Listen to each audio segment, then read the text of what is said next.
وہ جوان جو ہی پروان چڑھا ان فوان شباب آیا تو اس کی پیشانی سجدے کے تقدس سے مالا مال ہو گئی، اس کی آنکھوں میں حیا اور شرم کے پہرے آ گئے، اس کے خیالوں میں پاکیزگی آ گئی، اس کی زندگی کے شب و روز نیکی کے ماحول میں بسر ہونے لگے، اس کی راتیں ذکر الہی میں، تلاوت کلام مجید میں اور دن یاد الہی میں روزے سے گزرنے لگے۔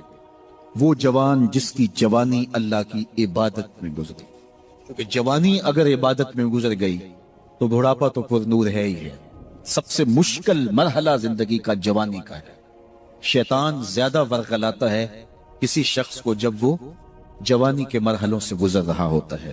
تو جس کی جوانی خیریت کے ساتھ گزر گئی اور اس نے اپنی جوانی کے تقدس کو محفوظ رکھ کے منزل تک پہنچا لیا، اپنی عصمت کے جوہر کی حفاظت کی، اپنی آبرو کو لٹنے نہیں دیا، اپنی آنکھوں کی شرم و حیا پر پہرے بٹھائے اور آنکھ کو برباد نہیں ہونے دیا اور اپنی زندگی کے تقدس کا پہرا دیا، تو جو جوان اپنی جوانی کو خیریت کے ساتھ گزار گیا۔ کسی نے کہا تھا نا، کتاب زیست کا ایک اور باب ختم ہوا، شباب ختم ہوا، ایک عذاب ختم ہوا۔ تو جوانی جس کی منزل تک پہنچ گئی خیریت کے ساتھ، عافیت کے سائے میں، مشکل تو بڑا ہے جوانی کو منزل تک لے جانا، خیریت کے ساتھ، داغدار نہ ہونے دینا، جوانی کے تقدس کو رسوا نہ ہونے دینا، عصمت کے جوہر پہ کالک نہ لگنے دینا، خواہشات کو غالب نہ آنے دینا۔ آسان کام تو نہیں ہے، مشکل کام ہے، لیکن اگر کوئی مشکل کاٹ گیا، جوانی کے تھوڑے سے ایام میں گزار گیا۔ اللہ اکبر۔ حضرت شیخ ختلی کہتے ہیں، داتا گنج بخش علی حجویری علیہ رحمہ کے مرشد ہیں، الدنیا یوم ولنا فیہا صوم۔ وہ کہتے ہیں دنیا ایک دن ہے، ہم روزہ رکھ کے گزار رہے ہیں۔ تو روزہ رکھ کے سارا دن گزر ہی جاتا ہے، دوپہر بھی آتی ہے گزر جاتی ہے، اور عصر کا وقت بھی آتا ہے گزر جاتا ہے، کھانے کا وقت بھی آتا ہے، چائے کا وقت بھی آتا ہے، سب کچھ ہوتا ہے لیکن گزر جاتا ہے، افطار تک بندہ پہنچ جاتا ہے۔ جس نے زندگی روزے کی طرح گزار دی، جس نے جوانی روزہ رکھ کے گزار دی، خواہشات کو بے قابو نہیں ہونے دیا، مشکل کام تھا لیکن اس نے مشکل کام کر دکھایا۔ اجر کتنا بڑا ہے، سنیے اللہ کے محبوب کی زبان سے سنیے۔ حضور نے ارشاد فرمایا جو سیدنا ابو ہریرہ کے ذریعے سے ہمارے تک پہنچا، فرمایا قیامت کے دن جب سورج کا رخ سیدھا ہوگا، زمین تانبے کی ہوگی، لوگ پسینے میں شرابور ہوں گے، کوئی ٹخنوں تک پسینے میں، کوئی گھٹنوں تک، کوئی کمر تک، کسی کو پسینے کی لگام دی جائے گی، اور وہ پسینہ ایسے نہیں ہوگا جس طرح یہ پسینہ ہے، اتنا گرم ہوگا۔ ابن رجب حنبلی کہتے ہیں اس پسینے کا ایک قطرہ اگر احد پہاڑ پہ ڈال دیا جائے تو وہ پگھل جائے، اتنا گرم ہوگا، بدبودار اتنا ہوگا، ایک قطرہ دنیا پہ ڈال دیا جائے، انسان کیا جانوروں کے دماغ بھی پٹ جائے، اس پسینے میں لوگ شرابور ہوں گے۔ لیکن جس نے اپنی جوانی کو عافیت سے گزارا ہوگا، کل قیامت کے دن جب کوئی سایہ نہیں ہوگا، اللہ اس جوان پر اپنے عرش کا ٹھنڈا سایہ عطا فرمائے۔ وہ شخص جس کو کسی عورت نے دعوت گناہ دی اور وہ صاحب منصب تھی، صاحب جمال تھی، اور اس نے یہ کہہ کے یہ خواہش، یہ آرزو مسترد کر دی، انی خاف اللہ۔ اسی طرح کوئی عورت ہے تو اس نے اپنے تقدس کی حفاظت کی، اپنی آبرو پہ پہرا دیا اور کسی پیشکش کو ٹھکرا دیا، تو فرمایا قیامت کے دن جب کوئی سایہ نہیں ہوگا، اللہ اس سے بھی اپنے عرش کا ٹھنڈا سایہ دے گا۔ کیسا سخت دن ہوگا، اور وہ کس اعزاز میں ہوگا، کس تکریم میں ہوگا۔ یہ تو 4 دن 10-20 سال ہیں، اور وہ 50,000 سال کا ایک دن۔ پھر اس کو اللہ کا شکر ادا کرنا ہوگا کہ اللہ تو نے کتنا کرم کیا میرے اوپر کہ میری جوانی خیریت اور عافیت سے گزری، اور آج اس کا تو کتنا بہتر صلہ مجھ کو دے دے۔ آج اللہ نے مجھے اور آپ کو فرصت دی ہے، یہ اٹھتے ہوئے جنازے، یہ پھیلی ہوئی قبریں، یہ ہم سے بچھڑتے ہوئے لوگ، یہ ہمارے لیے ایک پیغام ہے، ایک میسج ہے ہمارے نام، یہ ہمارے لیے عبرت ہے۔ آج وہ جا رہے ہیں تو ہمیں بتا کے جا رہے ہیں کہ صاحب ہم جا رہے ہیں، ہمارے پیچھے تم بھی آ رہے ہیں۔ اور یہ بات ذہن میں رکھیے، دنیا پر آنے کی ایک ترتیب ہے، دنیا پر جانے کی وہ لازمی ترتیب نہیں ہے۔ پہلے دادا آتا ہے، پھر باپ آتا ہے، پھر بیٹا آتا ہے، پھر اس کے بعد بچے آتے ہیں۔ ایسے کبھی نہیں ہوا کہ باپ سے پہلے اولاد آ گئی ہو۔ دنیا پر آنے کی یہ ترتیب ہے، اور یہ طے شدہ منظم ترتیب ہے، لیکن دنیا سے جانے کی یہ ترتیب نہیں ہے کہ پہلے باپ جائے پھر ہی اولاد جائے گی۔ بسا اوقات بوڑھے باپ کو جوان بیٹے کی میت کو کندھا دینا پڑ جاتا ہے۔ تو یہ دنیا سے کب کوئی جا سکتا ہے مجھے اور آپ کو نہیں پتا، یہ امر مخفی رکھا گیا ہے اس لیے تاکہ ہم ہر لحظہ موت کے لیے تیار رہیں۔ موت کے لیے تیاری یہی ہے کہ ہم توبہ کی دہلیز پہ کھڑے رہیں، اپنے مالک کے حضور رجوع کرتے رہیں، اچھے اعمال کا ذخیرہ کریں، اور کسی کے حق ہمارے ذمے پر نہ ہو کہ ہم قیامت کے دن جو ہے وہ پچھتائیں۔ کسی نے اگر کسی کا حق غصب کیا صرف 3 پیسوں کے عوض کے اندر، قیامت کے اندر یہ کرنسی تو ہمارے ساتھ ہوگی نہیں، یہ تو ہم یہیں چھوڑ دیں گے، یہ مال، یہ دولت، یہ بینک بیلنس یہیں چھوڑ کے چلے جائیں گے، یہ تو کفن بھی میلا نہیں ہونے دیں گے کہ بانٹ لیں گے۔ جاندی واری ڈرونا بنے ہوتے ہاتھ نہ لاندے ڈر دے، جنہ لئی تو پاپ کمائے اج کتھے نہیں تیرے کر دے۔ وہ تو کفن بھی میلا نہیں ہوں گے دیں گے، بانٹ لیں گے۔ تو آخرت میں سکہ رائج الوقت عمل ہوگا، تو پھر عمل لیے جائیں گے۔ تو جس نے کسی کا 1 ٹگا مارا ہوگا، 3 پیسے مارے ہوں گے، اس کے بدلے میں 700 نمازیں جو باجماعت پڑھی گئی ہیں وہ لے لی جائیں گے۔ اور جو لوگوں کے پلاٹ ہڑپ کر گئے ہیں، رشوتیں، زیادتیاں، جور و ظلم، اور لوگوں کے ساتھ زیادتیاں، اور لوگوں کا مال ہتھیانا، خون نچوڑنا، اذیتیں دینا، تو کس طرح وہ قیامت کے دن عہدہ برا ہو سکیں گے؟ تو آج اللہ کی رحمت کے در کشادہ ہیں، اور اس کی رحمتیں آواز دے رہی ہیں، آجو پلٹ کے، میری رحمت کے دروازے کھلے ہیں۔ اللہ اکبر۔ یا ایھا الانسان ما غرک بربک الکریم، اے انسان پلٹ کے آ جاتے ہیں، رب بڑا ہی کریم ہے۔ مجھے بتاؤ، یوں بھی کوئی آواز دیتا ہے؟ یوں بھی کوئی پکارتا ہے؟ بھاگے ہوئے مجرم کا تعاقب کیا جاتا ہے، کبھی یوں بھی پیار سے اس کو بلایا جاتا ہے؟ لیکن 70 ماؤں سے زیادہ پیار کرنے والا رب پکار پکار کے کہہ رہا ہے، او بھاگنے والے آجا پلٹ کے، تیرے رب کا دروازہ کھلا ہوا ہے۔ وہ یہ نہیں دیکھے گا تو نے جرم کتنے کیے، وہ یہ دیکھے گا تو پلٹ کے آئے گا، آ گیا ہے۔ اور وہ تیرے گناہ نہیں دیکھے گا، تیرے آنے کو دیکھ کے تیرے گناہوں کو بدل کے نیکیوں میں تبدیل کر دے۔ جتنا بڑا گناہ گار ہے اتنا بڑا نیکوکار بن جائے۔ آ تو صحیح، آنا تو نے ہے ہی۔ پھر جو کفن میں منہ چھپا چھپا کے آتا پھرے گا، پھر جو تجھے لوگ اٹھا کے لائیں گے، اچھا نہیں ہے کہ اپنے قدموں سے خود ہی چل کے آ جا۔ آج کھلے منہ آ جا، اس کی رحمتیں تیرے استقبال کرنے کے لیے منتظر ہیں۔ آج وہ آواز دے کے کہہ رہا ہے، آجا میری رحمتیں تیری منتظر ہے۔ ما غرک بربک الکریم، تجھے کریم رب سے کس نے مغرور کر دیا؟ تکبر میں، رعونت میں مبتلا ہو گیا، تو اپنے مالک کی دہلیز کو چھوڑ گیا۔ آجا پلٹ کے، وہ کریم تجھے بلا رہا ہے، اور دیکھ اس کا رشتہ کتنا گوڑا ہے۔ اللہ ذی خالق کا، اس نے تجھے پیدا کیا ہے، وہ تیرا خالق لگتا ہے۔ اللہ اکبر۔ یعنی وہ تجھے بلا رہا ہے جس کا تیرا رشتہ اتنا گہرا ہے کہ وہ تیرا خالق لگتا ہے۔ ماں کو جو اولاد سے پیار ہے، دنیا کے کسی ترازو پہ وہ پیار تولا جا سکتا ہے؟ ماں کی محبت کا کہیں وزن ہو سکتا ہے؟ آج کل یہ آپ کے بھی تھوڑا سا آگے گزریں تو اتنے بڑے ترازو گاڑ دیے گئے ہیں جہاں پورا کنٹینر تول لیا جاتا ہے۔ تو میں دوستوں کو کہتا ہوں کہ آج اتنے بڑے بڑے ترازو ایجاد ہو گئے ہیں کہ جہاں کنٹینر توڑ لیے جاتے ہیں، پہاڑ توڑ لیے جاتے ہیں آج جدید دنیا کے اندر، لیکن کوئی ترازو ایسا آج تک ایجاد نہیں ہوا جس پر ماں کے پیار کو بھی تولا جا سکے۔ اس کے سینے میں جو تڑپتی ہوئی ممتا رکھی گئی ہے، محبت کا جو جہاں آباد کر دیا گیا ہے، الفتوں کی ایک کائنات ماں کے سینے میں رکھ دی گئی ہے، اس کا نعم البدل کیا بدل بھی موجود نہیں ہے۔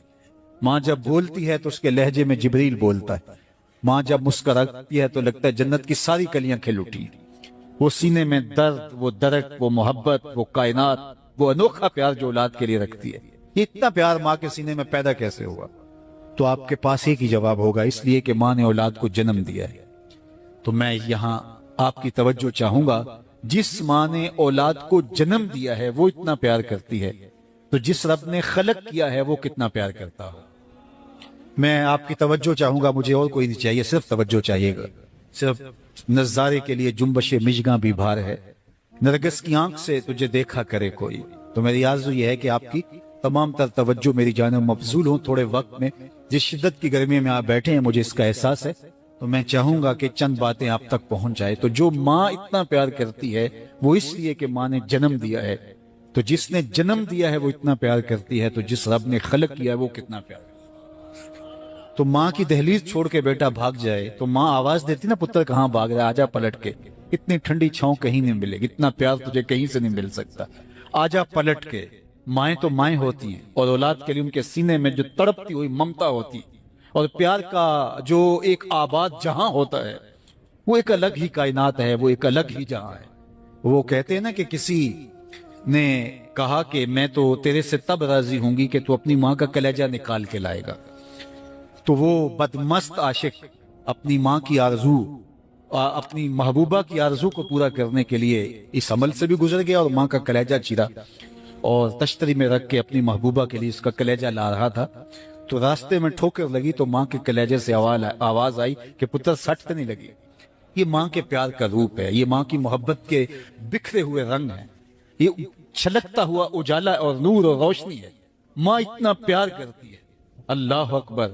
تو ماں کو اتنا پیار اس لیے ہے کہ اس نے جنم دیا اور رب نے تو خلق کیا دستے قدرت سے۔ تو ماں کی دہلیز چھوڑ کے بچہ بھاگ جائے تو ماں کہتی ہے پتر آجا واپس پلٹ کے، اور جب بیٹا پلٹ کے آتا ہے تو ماں سب بھول جاتی ہے کہ اس نے کیا کیا تھا۔ تو جو 70 ماؤں سے زیادہ پیار کرتا ہے اس کی بھی آوازیں آ رہی ہیں، لا تقنطوا من رحمت اللہ، آجا پلٹ کے میری رحمت سے نا امید نہ ہونا۔ میں یہ نہیں دیکھوں گا تو مجرم کتنا بڑا ہے، میں یہ دیکھوں گا تو میری دہلیز سے پلٹ کے آ گیا ہے۔ تو اس کی رحمتیں بندے کو پکار رہی۔ تو یہ اٹھتے ہوئے جنازے، یہ پھیلی ہوئی قبریں، اور یہ ہم سے بچھڑتے ہوئے ہمارے احباب، دوست، بھائی عزیز، یہ ہمیں بتاتے ہیں کہ میاں اس زندگی سے، زندگی کا متعین سفر کاٹ کر کے تم بالآخر اللہ کے حضور پلٹ کے آنے والے ہو۔ اخروی زندگی کے لیے اچھے اعمال کا ذخیرہ جمع کرو اور اپنی آخرت کی تیاری کرو، چونکہ موت جب آ جاتی ہے تو ایک لمحے کا بھی تقدم و تاخر نہیں ہوتا۔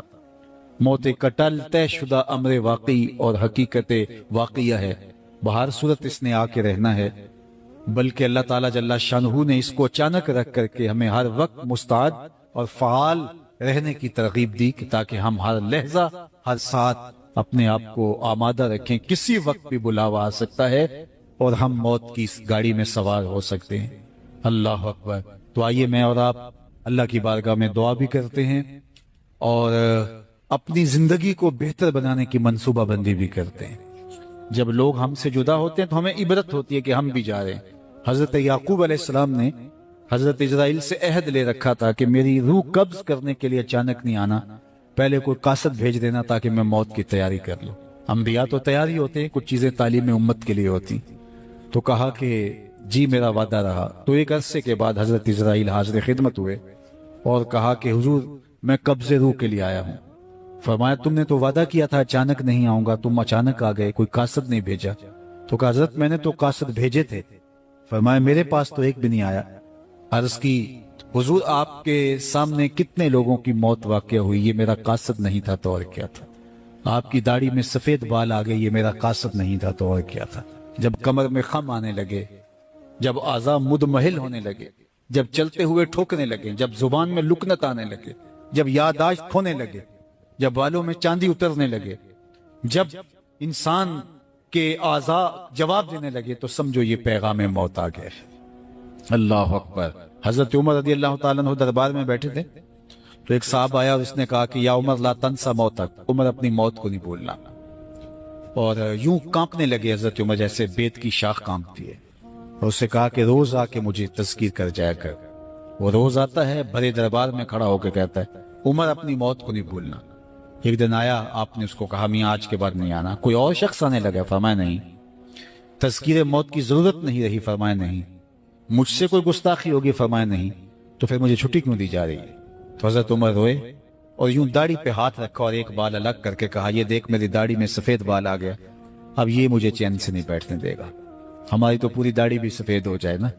میاں صاحب نے کہا ہڈیاں کھڑکن، ہڈیاں کمبن گوڑے کھڑکن تے اڑ گیا لک تیرا، اجے بھی بدیوں باز نہ آئیں جیو مرد دلیرا، فما اصبرہم علی النار۔ اللہ قرآن میں فرماتا کتنا حوصلہ ہے لوگوں کا آگ پر، کتنی ڈٹائی کے ساتھ کہہ دیتے ہیں یہ جہاں مٹھا گلا کس نے ڈٹھا۔ قبرستانوں میں جا کے دیکھو کس نے دیکھا ہے آخر والا جہاں۔ حضرت سیدنا غوث اعظم الشیخ عبد القادر الجیلانی علیہ رحمہ و رضوان فرماتے جاؤ قبرستانوں میں جا کر دیکھو کیسے کیسے حسینوں کی مٹی خراب ہو رہی ہے، جو بدن پہ چٹکی مٹی نہیں پڑنے دیتے تھے آج ان کے کفن بھی تار تار ہو گئے۔ خیر کونے فلاں و غنیمت شمار عمر، زاں بیشتر کے بانگ برائد کے فلاں نماد۔ تو نے بھی چلے جانا ہے، یہاں بیٹھ نہیں رہنا۔ یہ اٹھتے ہوئے جنازے تجھے عبرت دیتے ہیں، یہ پھیلی ہوئی قبریں تمہیں بتاتی ہیں کہ میاں تم بھی اسی مٹی کا رزق بننے والے ہو، تم یہی چادر اوڑھ کے سونے والے ہو۔ تم دو لباس کے دو کپڑوں کے اندر، دو سفید چادروں کے اندر ملو۔ کہاں گئی وہ پوشاکیں، کہاں گئے وہ برانڈ، کہاں گئے وہ تمہارے قیمتی بیڈ، اور کہاں گئے اے سی لگے ماحول سے آراستہ کمرے۔ امیر ہے یا غریب ہے وہ 2 گز زمین، اور وہی مٹی کا اوڑھنا، مٹی کا بچھونا، وہی 2 گز کفن، وہی کل کائنات، اور وہاں جو کیے ہوئے عمل ہیں وہی سکہ رائج الوقت ہوگا۔ تو قبل اس سے کہ وہ وقت آ جائے اور پھر ہاتھ ملے، فلاں چیخ چیخ کے کہتا تھا مجھے اس کی بات سن لینی چاہیے تھی، فلاں پکار پکار کے کہتا تھا اس کی آواز پہ کان دھرنا چاہیے تھا، فلاں اٹھتا ہوا جنازہ مجھے عبرت دے دیتا، فلاں بندے نے مجھے یہ کہا تھا اس کی بات پہ کاش میں عمل کر لیا ہوتا۔ لیکن اس دن پچھتاوے سے کیا ہوگا؟ آج کا پچھتاوا کل کی بہتری کا ضامن ہو سکتا ہے، آج کا پچھتاوا زندگی بدل ہو سکتا ہے، آج کا پچھتاوا توبہ کا سبب و ذریعہ ہو سکتا ہے، آج کا پچھتاوا دل کے میل اتار سکتا ہے، اور کل کا پچھتاوا سوائے حسرت بڑھانے کے، سوائے دکھ بڑھانے کے، سوائے تکلیف میں اضافے کے اور کچھ نہیں ہوگا۔ اس لیے میں اور آپ اپنی زندگی کی منصوبہ بندی کریں۔ مجھے پتا ہے میں کہاں کھڑا ہوں اور آپ کو بھی پتا ہے کہ ہم کہاں کھڑے ہیں۔ آپ مجھے اچھا سمجھتے ہیں، یہ آپ کی مہربانی، لیکن مجھے تو پتا ہے کہ اچھا ہوں یا نہیں۔ میں آپ کو اچھا سمجھتا ہوں، لیکن آپ کو تو پتا ہے کہ آپ کہاں کھڑے ہیں۔ اس لیے اپنے ضمیر میں جھانک کر کے دیکھیے، اپنے من میں اتر کر کے دیکھیے، اپنا محاسبہ کیجئے، اپنے اعمال کا تجزیہ کیجئے، جو نیکیاں کی ہیں اور جو برائیاں کی ہیں ان کا اندازہ کیجئے۔ جو برائیاں کی ہیں وہ تو کنفرم برائیاں ہیں، اور جو نیکیاں کی ہیں ذرا دیکھیے وہ نیکیاں ہیں یا ریا کے لیے کی ہیں، دکھلاوے کے لیے کی ہیں۔ نیکیاں کسی کو دکھلانے کے لیے کی ہیں، کس مقصد کے لیے نیکیاں کی ہیں؟ تھوڑی سی ریا بھی شرک بتائی گئی ہے۔ ساری محنت کہیں ضائع تو نہیں چلی گئی، ہمارے پاس ہے کیا؟ ہمارے دامن میں گناہ ہے تو لتھڑے بڑے ہم، سویر سے لے کر شام تک، چغلی غیبت سے لے کے بدکاریوں تک، نگاہوں کی بدکاریوں سے لے کر کے سوچوں کی بدکاریوں تک ہم کہاں کہاں پڑے رہتے ہیں، اور دوسری جانب ہمارے پلے میں نیکیاں کتنی ہیں ہمیں سارا پتا ہے۔ ایک تو نامہ اعمال قیامت کے دن تولا جائے گا، ہم خود اپنے ضمیر کی عدالت میں ترازو گاڑ کے تولے۔ حضرت عمر فرمایا کرتے تھے حاسبو قبل ان تحاسبو، اس سے قبل کہ تمہارا حساب کیا جائے تم اپنا حساب پہلے ہی خود کر لو۔ کبھی آپ عمرے پہ جاتے ہیں یا بیرون ملک سفر کرتے ہیں تو وہاں سامان باندھ کر کے پہلے تول رہے ہوتے ہیں کہ ایئرپورٹ پہ پریشانی نہ ہو۔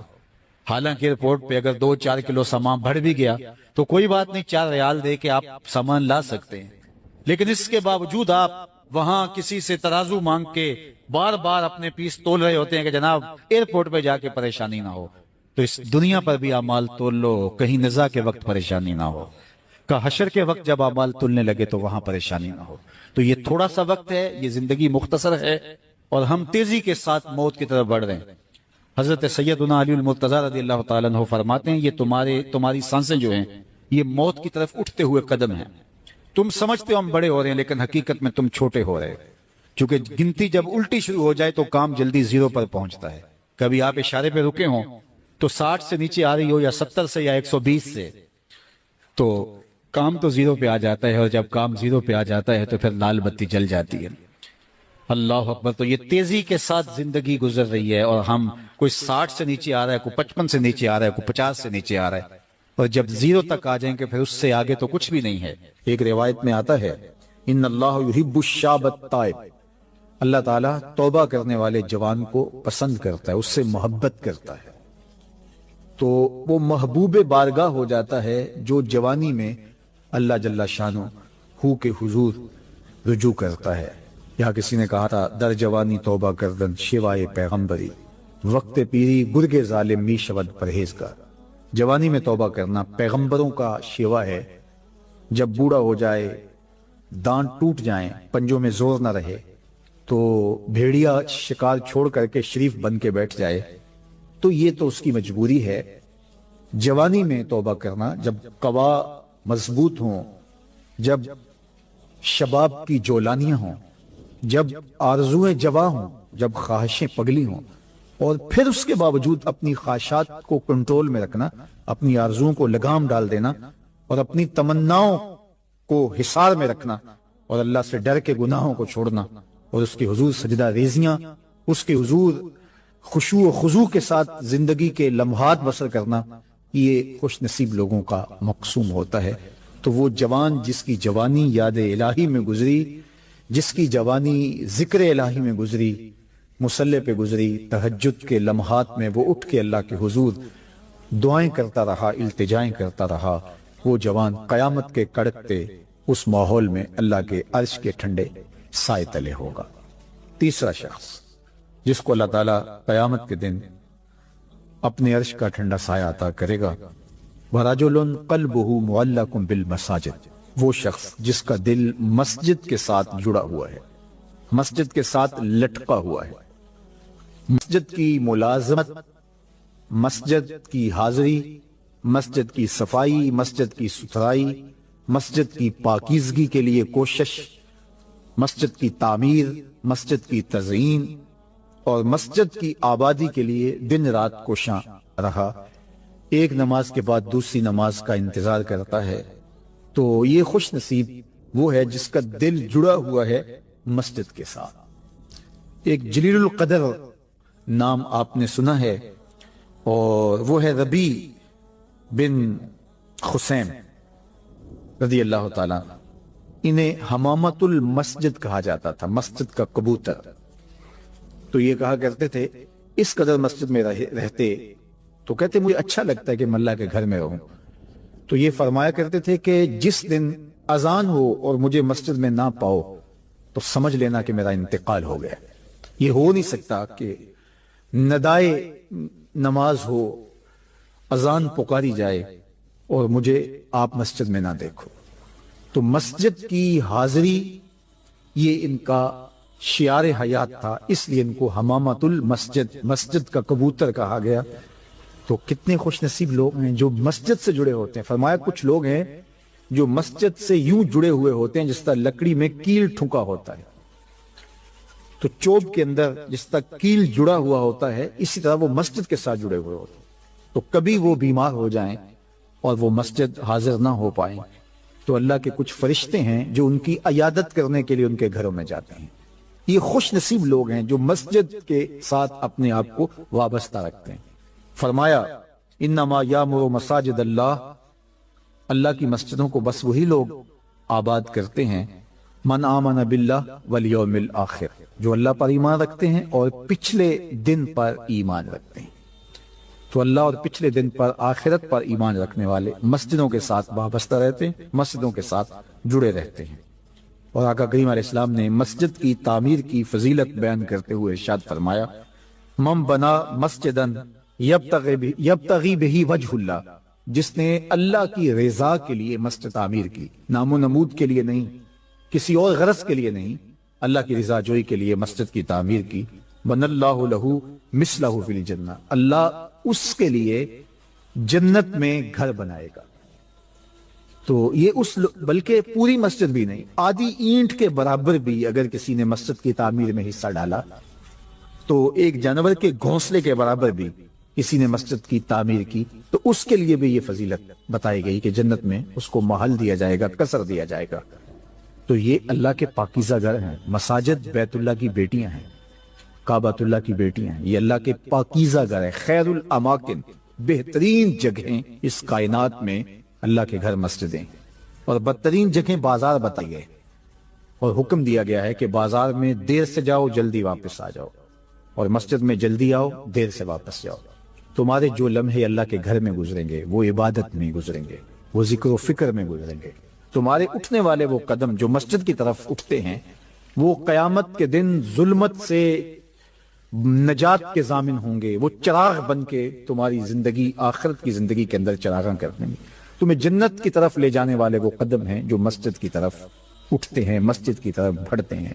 تو اللہ کے پاکیزہ گھروں کی طرف ہمارا رب، ہمارے قلب کا تعلق، ہماری محبت کا رشتہ، یہ ہمارے دین کا تقاضا ہے۔ اللہ اور پچھلے دن پر، آخرت پر مضبوط عقیدہ مسجد سے ہمیں جوڑتا ہے۔ کبھی کسی مجبوری کی وجہ سے مسجد جانے سے قاصر ہوں، بیمار پڑ گئے ہیں، مسجد نہیں جا سکتے، یا حالات ایسے ہیں جس طرح آج کل کے حالات ہیں کہ مسجد میں جانا کسی وجہ سے موقوف ہو گیا، تو مومن اس پر خوشی محسوس نہیں کرے گا۔ وہ بیماری کی وجہ سے یا کسی اور سبب سے مسجد نہیں جا پا رہا تو اس کا اندر بے چین ہوگا اور وہ دعائیں کرے گا، مالک وہ لمحے آئیں کہ تیرے پاکیزہ گھر میں میری حاضری ہو، تیرے دربار میں حاضر ہوں، تیری چوکھٹ پہ جا کے سلامی پیش کروں، میری پیشانی تیرے حضور مسجد کے فرش کو چھوئے اور تیری بندگی کے ترانے گائے۔ تو وہ یہ آرزو کرے گا، اگرچہ شریعت اس کو رخصت بھی دیتی ہو لیکن پھر بھی اس کی تمنا تو ہوگی۔ وہ اس پر شکر نہیں بجا لائے گا، بغلے نہیں بجائے گا کہ چلو ایک بہانہ مل گیا، نہیں، بلکہ وہ اس پہ خوش نہیں ہوگا، الٹا اس کی طبیعت کے اندر ایک بے چینی اور اضطراب پیدا ہوگی، چونکہ وہ جڑا ہوا ہے، اس کا دل جڑا ہوا ہے مسجد کے ساتھ۔ تو ایسا شخص جس کا دل مسجد کے ساتھ جڑا ہوا ہے، تو میرے اور آپ کے آقا مولا نے فرمایا قیامت کے دن جب کوئی سایہ نہیں ہوگا، اللہ اس کو اپنے عرش اجتمع علیہ وتفرق علیہ۔ وہ شخص، وہ دو اشخاص جو محبت کرتے ہیں تو اللہ کے لیے، آپس میں جب ملتے ہیں تو اللہ کے لیے، جدا ہوتے ہیں تو اللہ کے لیے، یعنی ان کی محبت کسی دنیاوی منفعت کے لیے نہیں، کسی ذاتی غرض کے لیے نہیں، محض دوستیاں پیدا ہو جاتی ہیں اور ایک دوسرے کو ملے بغیر تسلیم نہیں ہوتی، اس لیے نہیں، بلکہ ان کی دوستی محض اللہ کی رضا کے لیے، اللہ کی خوشنودی کے لیے۔ الحب للہ والبغض للہ، اللہ کے لیے محبت، اور جب بغض کسی سے ہے، دشمنی کسی سے ہے، تو وہ بھی اللہ کے لیے۔ جس میں تنہائی میں اللہ کا ذکر کیا، اللہ کو یاد کرنے بیٹھ گیا، کوئی دیکھنے والا نہیں تھا، وہ تنہا تھا، حجرے میں تھا، اپنے بند کمرے میں تھا، اپنے رب کو یاد کیا۔ اللہ کی یاد کرتے کرتے اس کی آنکھوں سے آنسو ٹپکنے لگے، اس کی آنکھیں آنسوں کا خراج دینے لگی۔ تو میرے اور آپ کے آقا و مولا نے فرمایا کہ یہ آنسو اتنے قیمتی ہیں، ان آنسوں کے بدلے میں قیامت کے دن اسے عرش الہی کا سایہ نصیب ہوگا، عرش الہی کا سایہ اسے نصیب ہوگا ان آنسوں کے بدلے میں۔ رومی علیہ رحمہ فرماتے ہیں جہاں پانی گرتا ہے وہاں سبزہ اگتا ہے، جہاں آنسو گرتے ہیں وہاں رحمت اترتی ہے۔ تو اس لیے جو اللہ کی یاد میں رونے کا لطف ہے اور اللہ کی یاد میں آنسو بہانے کا اجر اور صلہ رکھا گیا ہے، یہ گناہوں کو دھو ڈالتا ہے، یہ اندر کی صفائی اور ستھرائی کا سبب اور ذریعہ ہے۔ میرے اور آپ کے آقا مولا نے فرمایا راتوں کی تنہائیوں میں اٹھ کے قرآن پڑھا کرو اور قرآن پڑھتے ہوئے رویا کرو۔ پھر فرمایا فَإِلَّمْ تَبْكُوا فَتَبَاكُوا، اگر رونا نہ آئے تو رونے کی کوشش کیا کرو۔ حضرت داتا گنج بخش علی حجویری سے ایک مرید نے کہا حضرت اگر رونے کی کوشش کریں پھر بھی رونا نہ آئے، فرمایا پھر اپنے مقدر پہ رویا کرو۔ تم اتنے سنگ دل ہو گئے ہو کہ تمہاری آنکھیں آنسوں کا خراج نہیں دیتی۔ جو رونا نہیں جانتا وہ اللہ کی رحمتوں کو اور اللہ کی کرم نوازیوں کو کیسے سمیٹ پائے گا؟ بچہ روتا ہے تو ماں دودھ دیتی ہے، جب بندہ اللہ کی حضور الہاؤ زاری کرتا ہے، عجز کرتا ہے، انکساری کرتا ہے تو اللہ کی رحمتوں کو جوش آتا ہے اور اللہ تعالیٰ کی رحمت اس پہ برستی ہیں، اور اس کے نہ صرف گناہ معاف ہوتے ہیں بلکہ اللہ تعالیٰ اس کے گناہوں کو بدل کے نیکیوں میں تبدیل کر دیتا ہے۔ ایک فقیر تھا، ملنگ درویش، اللہ کا بندہ، اس کی عادت یہ تھی کہ اپنے ڈیرے پہ آنے والوں کو کھلاتا، ان کو پلاتا، ان کی ضروریات کا خیال رکھتا، لیکن ان کو مالی آسودگیاں نہیں تھی۔ ہوتا یہ تھا کہ بعض اوقات لوگ آتے تو ادھار لے کر کے وہ لوگوں کو کھلا دیتا۔ خیر چونکہ فقیر کا مزاج یہ ہوتا ہے کہ لوگ آئیں اس کے ڈیرے سے کھائیں، بابا بلے شاہ نے بھی کہا تھا نا اٹ کھڑک کے دکڑ بجے تتا ہوئے چلا، آن فقیر کھاکھا جاون راضی ہوئے بلا۔ یہ فقیروں کا مزاج ہے، تو جو بھی آتا اس کے ڈیرے سے کھاتا اور وہ ادھار اٹھا اٹھا کے لوگوں کی ضروریات کو پورا کرتے رہتے۔ وقت آخر آ گیا، جن لوگوں نے ادھار دیا تھا وہ سارے تقاضا کرنے آ گئے۔ اب بابا جی کو کیا فکر لاحق ہے کہ یہ میرے مہمان ہیں اور میں ان کو کچھ پیش کرنے کی صلاحیت نہیں رکھتا۔ یہ ایک بچہ تھا، وہ کچھ سامان بیچ رہا تھا، پتیسا بیچ رہا تھا یا کوئی اور چیز بیچ رہا تھا۔ اس نے گلی سے گزرتے ہوئے آواز لگائی، خادم کو کہا سے بلا کے لاؤ، کہا تم بیچ رہے ہو تو میرے مہمانوں کو کھلا دو۔ بچہ بڑا خوش ہوا کہ میں سارا دن گلیوں میں گھوم کے یہ پتیسا بیچنا تھا، اب یہ ایک جگہ ہی سارا فروخت ہو گیا تو یہ تو موج لگ گئی، میں جلدی گھر چلا جاؤں گا، میری ماں خوش ہوگی۔ تو سارا ان مہمانوں کو کھلا دیا گیا اور اس کے بعد کہا بابا جی پیسے؟ کہا تم بیٹھ جاؤ، جب ان کو ملیں گے تو تجھے بھی مل جائیں گے۔ وہ بیٹھ گیا، 2 4 10 منٹ بیٹھا تو بچہ تھا، پھر کھڑا ہو گیا، بابا جی پیسے؟ کہا جب ان کو ملیں گے تو تجھے بھی مل جائیں گے۔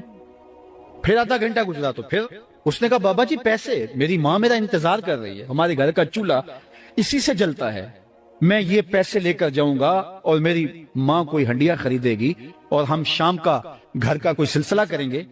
کہا بیٹا جب ان کو ملے گا تو تجھے بھی مل جائے گا۔ بچے نے رونا شروع کر دیا، یتیم بچہ تھا، اس کا سارا آسرا یہی تھا، اس نے رونا شروع کر دیا۔ جب بچہ رویا اللہ کی رحمت کو جوش آیا۔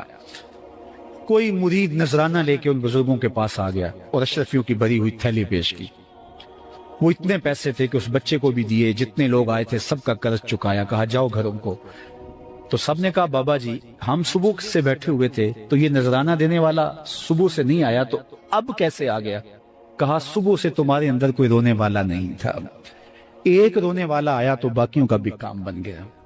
بعض اوقات کسی ایک شخص کی وجہ سے باقیوں کی خطائیں بھی معاف ہوتی ہیں، آج ہم اجتماعی طور پہ تاحد نظر اندر باہر اوپر نیچے اتنے لوگوں کے ہجوم میں اللہ کی بارگاہ سے یہ توقع رکھتے ہیں کہ مالک اتنے ہجوم میں کوئی ایک تو ہوگا جو تیرا لاڈلا ہوگا، کوئی ایک تو ہوگا جو تیرا بہت قریبی ہوگا، کوئی ایک تو ہوگا جس پہ تیری رحمتیں برسیں گی، تو مالک اس کے صدقے سے ہماری خطائیں بھی معاف کر دے، ہمارے گناہ بھی معاف کر دے۔ کوئی ایک رونے والی آنکھ مل گئی تو باقیوں کا بھی کام بن جائے گا۔ اٹھ فریدا ستیا تے میلہ ویکھن جا، وت کوئی بخشیا مل جاوے تے تو بھی بخشیا جا۔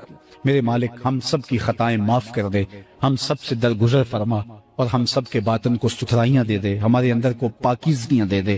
بہت وقت میں نے اور آپ نے صاحب گزار لیا، تیزی کے ساتھ زندگی بیت رہی ہے۔ میں اگر اپنے آپ کو دیکھوں تو میری زندگی کتنی بہاریں کاٹ چکی ہے۔ اگر آپ اپنے آپ کو دیکھیں، کوئی 60 سال کو 20 سال کو 25 سال، زندگی تیزی کے ساتھ گزر رہی ہے۔ بندہ جب سوچتا ہے کہ میں 40 سال کا ہو گیا ہوں تو آگے میری زندگی کے اگر 30 سال بھی ہیں تو 30 سال تو کافی ہیں، لیکن وہ پیچھے اگر پلٹ کے دیکھے تو 40 سال یوں گزر گئے جس طرح چٹکی بجائی جاتی ہے۔ جب چٹکی بجانے کے وقت میں 40 سال گزر گئے محسوس ہوتے ہیں، تو جو باقی 30 سال اگر ہوئے بھی وہ تو گمان ہے میرا، وہ تو گمان ہے آپ کا، ہمیں تو ایک سانس کا بھی نہیں پتا۔ پوچھا گیا زندگی اور موت کے بارے میں کیا خیال ہے؟ کہا فجر پڑی ہے، پتہ نہیں ظہر پڑھ سکیں گے یا کہ نہیں۔ کہا اتنی لمبی امیدیں لگائے بیٹھے ہو، کہا ظہر پڑی ہے، پتہ نہیں عصر پڑھنے کا موقع نصیب ہوتا ہے کہ نہیں۔ کہا یہ بھی طول عمل ہے۔ ایک بولا عصر پڑی ہے، پتہ نہیں مغرب پڑھ سکیں گے یا کہ نہیں۔ کسی نے کہا ایک رکعت پڑی ہے، پتہ نہیں دوسری رکعت بھی پڑھنا نصیب ہوتی ہے یا نہیں۔ کہا یہ سب تمہارے منہ کی باتیں ہیں، میں تو کہتا ہوں ایک طرف سلام پھیرا ہے، پتہ نہیں دوسری طرف سلام بھی پھیر سکیں گے یا کہ نہیں۔ کیا موت اتنی قریب نہیں ہے؟ ہم نے اپنی آنکھوں کے سامنے لوگوں کو جدا ہوتے یوں نہیں دیکھا ہے؟ ہم کہتے ہیں اس کی خبر سنا رہے ہو موت کی، یہ تو میں نے ابھی سبزی والی دکان پہ دیکھا تھا۔ لیکن جب موت آتی ہے تو ایک لمحے کا تقدم اور تاخر نہیں ہوتا۔ تو صاحب آئیے اپنی زندگی کو اللہ اور اس کے رسول کی راہوں پہ ڈالے۔ آج وقت ہے، آج موقع ہے، آج توبہ کا دروازہ کھلا ہے، کل سب کچھ نہیں ہوگا۔ آج اس کی رحمتیں آواز دے رہی ہیں۔ آج وقت ہے، وقت پر کافی ہے ایک قطرہ بھی آب خوش ہنگام کا۔ جل گیا جب کھیت برسا می تو پھر کس کام کا۔ اب آئیے سنیے، اس کائنات کے اندر ہمیں وہ خواتین ملیں گی جو پردے کے پیچھے تھی، لیکن پردے کے سامنے ماں نہیں آئی، عبد القادر جیلانی آئے۔ ماں پردے کے پیچھے تھی، پردے کے سامنے فرید الدین گنج شکر آئے۔ ماں پردے کے پیچھے تھی، مہر و ماں نے بھی آنچل نہیں دیکھا، لیکن پردے کے سامنے کربلا میں حسین ابن علی آئے۔ تو یہ پردے کے سامنے آئے، وہ پردے کے پیچھے تھی۔ تو جب مائیں پردے کے پیچھے ہوں تو پھر بیٹے جو ہیں وہ پردے کے سامنے آ کے وہ نقش ثبت کرتے ہیں کہ جو لوگوں کے زندگی کے نقوش کو جو ہے وہ اجال دیتے ہیں اور تقدیر بدل دیتے ہیں۔ تو اس لیے ماؤں کی ذمہ داریاں گھر سنبھالنا ہے۔ Look at the colors on that building over there. It's amazing. Wait, look at that over there. چلو اقصا میں تم کو میں دکھاؤں، امام انبیاء میرا نبی ہے۔ میرے آقا کی آمد پہ لاکھوں سلام، اربون سلام۔